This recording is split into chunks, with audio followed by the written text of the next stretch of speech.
ఎవరో వ్యక్తి మీద కోపం అయితే గుడెందుకు మానేస్తున్నారు? ఎవరో ఒక వ్యక్తి మీద ఇబ్బంది మీకు కలిగితే, ఒక స్త్రీ కావచ్చు, పురుషుడు కావచ్చు, ఎవరి వల్ల మీకు ఇబ్బంది కలిగి దేవుడు ఏం చేశాడు?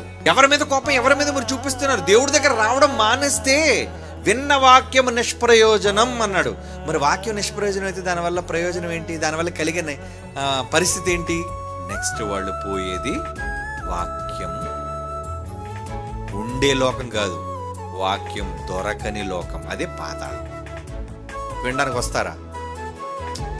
ఎందుకంటే మీరు వాక్యం దగ్గరికి రాలేకపోతున్నారండి. వినాలని మాకు ఉందండి, కానీ అక్కడికి వెళితే అక్కడ కొంతమంది ఉన్నారండి మాకు పడని వాళ్ళు. అయ్యో, వాళ్ళతో నీకేం పని అయ్యా?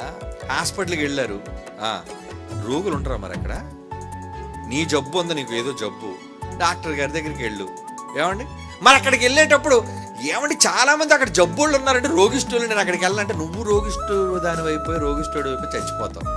రోగులతో నీకు అనవసరం. డాక్టర్ గారి దగ్గరికి వెళ్ళు, సంప్రదించు, మందులు ప్రిస్క్రైబ్ చేస్తాడు, వాడు, నువ్వు ఆరోగ్యంగా ఉండు. ఇతరులతో నీకు సంబంధం లేదు.